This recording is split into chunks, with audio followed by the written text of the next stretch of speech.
So let's start off by making our Worcestershire sauce from scratch. We can't use the typical Worcestershire sauce because, well, it's not kosher. And so we have to make our own from scratch. And what we're doing is adding 2 tablespoons of soy sauce. Add 1 tablespoon of dry mustard. And now let's add 2 tablespoons of molasses.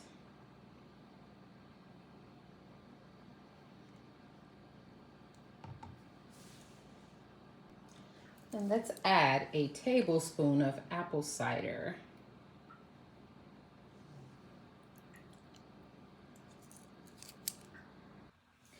Here we have a teaspoon of minced ginger, teaspoon of minced garlic, 1/4 teaspoon of pepper flakes, 1/4 teaspoon of cinnamon, ground cinnamon. Let's add some fresh ground pepper.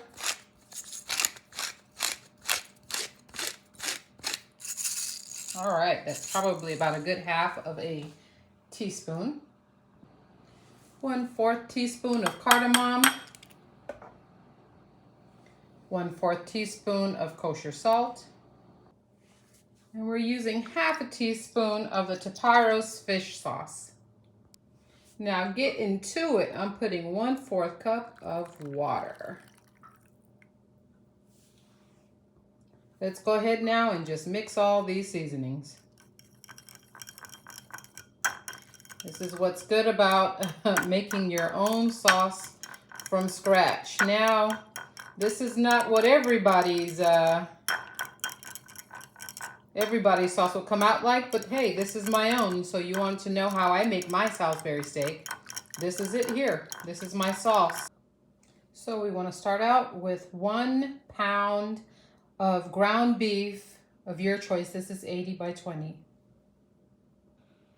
Let's go ahead and add a clove of minced garlic, fresh minced garlic that I just chopped. Let's add 1/4 cup of yellow pepper. Here we go.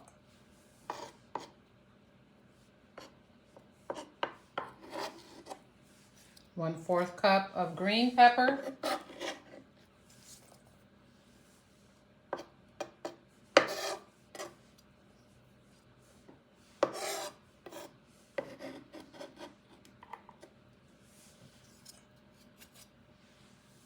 One-4 cup of red pepper.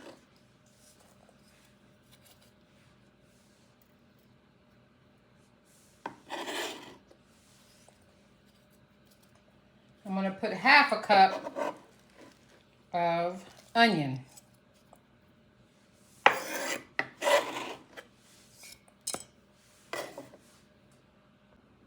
We're going to put about a good tablespoon of coarse Dijon mustard.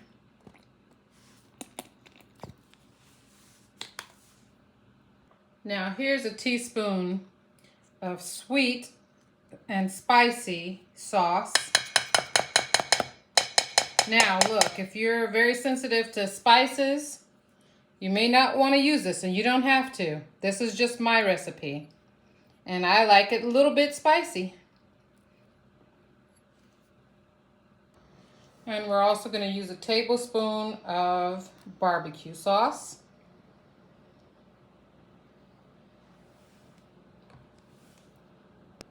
We're going to use half a cup of seasoned breadcrumbs. We're going to use 1/3 cup of the sauce for the Worcestershire sauce, the homemade Worcestershire sauce that we made. We got 2 eggs. One is with only the yolk and the other is with the egg and the egg yolk. We've checked for blood spots and are good, and we're just going to go ahead and scramble this before we add this to our ground beef mixture.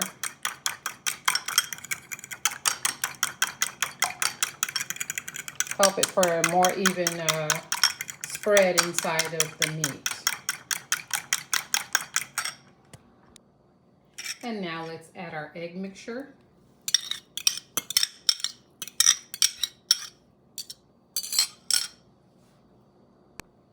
And let's put some fresh ground pepper in, and you put it according to your desired level. Some will probably want to put only half of a teaspoon or so. I'm going to put at least a teaspoon, maybe a teaspoon and a half. All right. So we're going to go ahead and start mixing this in. You just want to kind of fold all the ingredients into the ground beef. You know, this is very similar to meatloaf. What's different is the Worcestershire sauce that you added to this, and also a few of the other ingredients that makes it quite different. And instead of rolling it up, so to speak, after you're done with mixing, you're going to make a few patties. So that's what we're going to do. I'm going to go ahead and continue mixing this, and I'll be back. This is the end result of just mixing all of the ingredients here together. And what I'm going to do, because I love my food to have flavors, I'm going to let this sit in the refrigerator and marinate in its seasoning and juices and let it just really absorb the flavor before I go ahead and make these patties. So let it sit for about 2 hours in the refrigerator. Okay, we've got a baking sheet here lined with foil paper, and I'm going to go ahead now and start forming my patties for the Salisbury steak. Now, what you want to do, it's up to you. A lot of people actually kind of have an oval-shaped patty that they just put together. Man, this really smells good already. You'd be surprised. I'm going to go ahead and just form all of my pieces that I have here and lay them out, and I'll be back. And here, folks, are the Salisbury steak patties ready to go. You should make them evenly as well, okay? So you can see all of the delicious different vegetables that were incorporated into this Salisbury steak. All right, so we're going to go ahead and get ready to take this to the frying pan. We're going to turn our stove up onto medium-high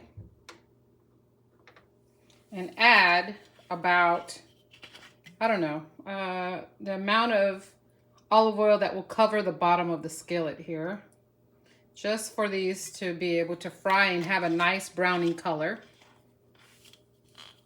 So let's just incorporate all of the oils and move it all around so that it's evenly placed in the skillet.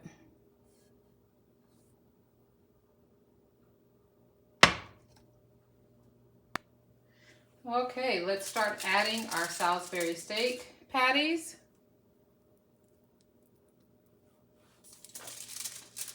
I have 6, but I think I only have enough room in my skillet for 4 of these, so we'll only place 4 in here.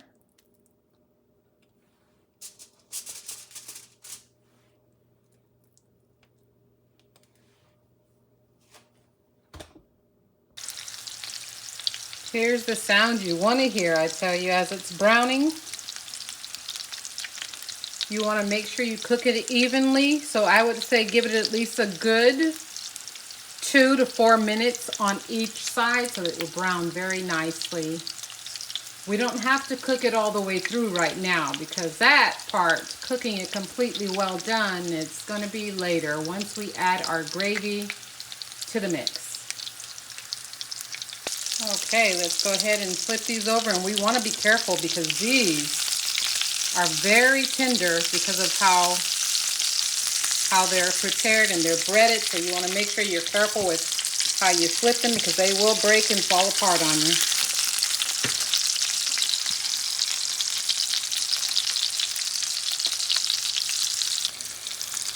Now, this is the color you want to see on your patties here.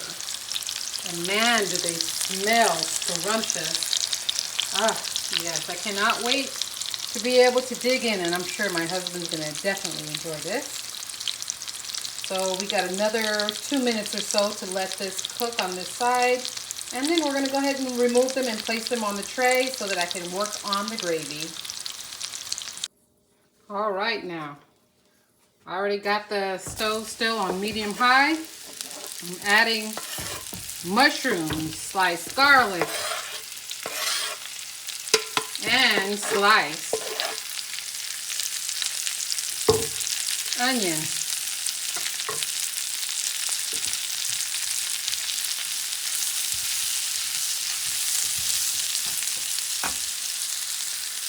All right, you want to go ahead and let's get these brown.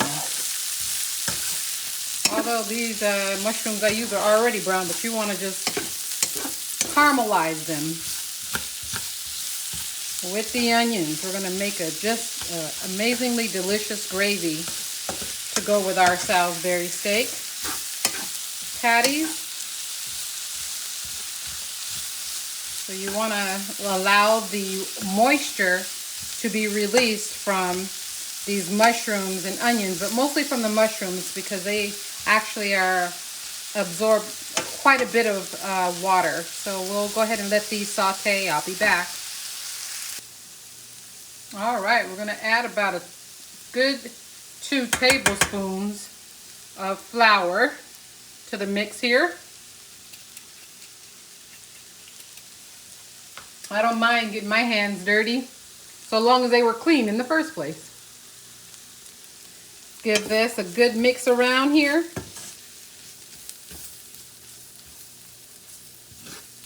You want to incorporate the flour very well here.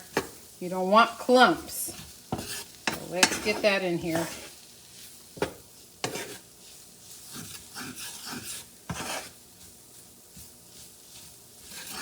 Get it well incorporated.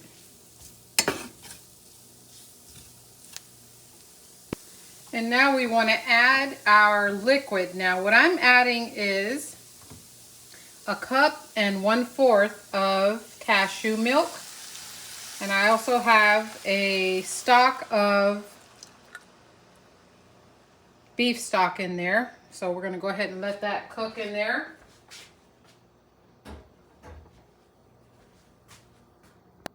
Let's go ahead and mix this well together.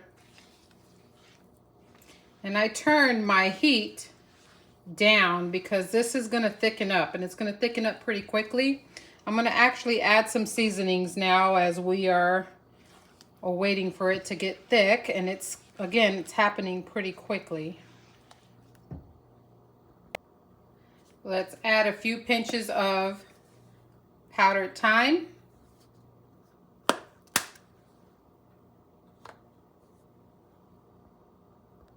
And some garlic powder. This is going to probably be about 1/2 teaspoon. We're going to add some parsley flakes. Not even a teaspoon. And we're going to add some salt. Not very much because we have the beef bouillon and it has salt in it. So we don't want to have it too salty. Let's add some fresh ground black pepper to your desired level, you decide. And do you recall, we're going to add the remaining amount of our Worcestershire sauce that we made from scratch. And only for more desired color effect, I'm going to add about a good tablespoon of soy sauce.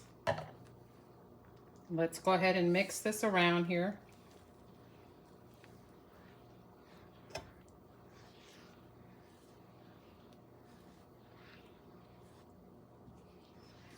Man, this really smells good.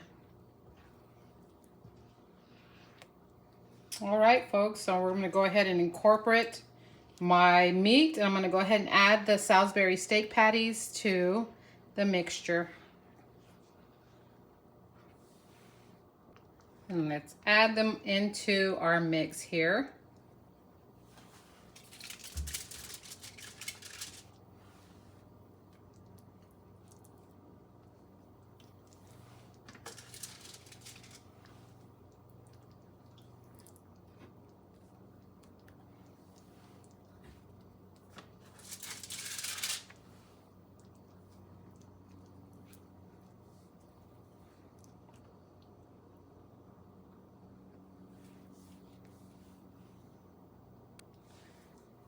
right, and let's just cover them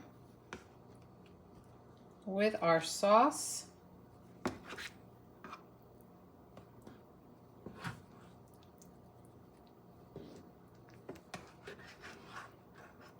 Probably should use a better utensil here.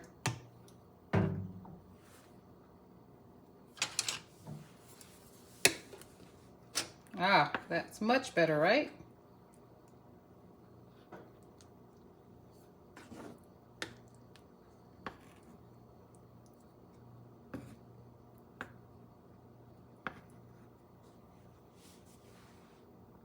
Now we're gonna go ahead and let this cook for about another 10 minutes and it should be done.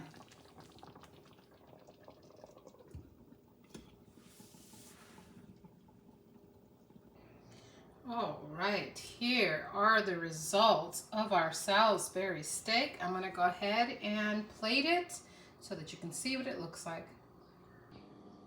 And here is the results of the Salisbury steak, and I just have some garlic mashed potatoes to have with this, and this is just your view. I hope you enjoy this video. I'm gonna go ahead and allow my husband to do a taste test so you all could see him chomp down into this delicious, good stuff. Look at those candied onions and garlic and mashed potatoes. They look absolutely scrumptious. Hello, David. Hey. Are you ready to try your Salisbury steak? Looks delicious. Looks so good. Yep. All right, go ahead and dig in. And make sure you get some of the mashed potatoes with the gravy. Take some mashed potatoes first. And Baruch atah Adonai Olam Brei Pri Adama. Amen. Ooh. That's that kick. Baruch atah Adonai Olam Shakol Niadno. Amen. I've had that before. Yum. Delicious? Oh, yeah. Okay, awesome. Well, there you go, guys. This is it. Oh.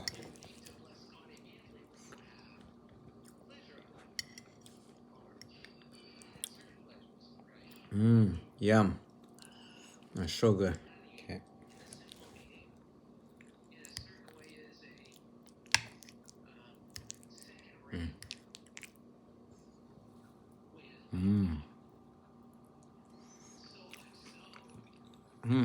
That's so good. Glad you're enjoying it. Oh, wow. Okay, you all. That's it for now. So, here's a chance to enjoy your Salisbury steak, mashed potatoes, and typically there's a side, and I'll have some for dinner tonight, with a side of green beans. All right, be well, you all.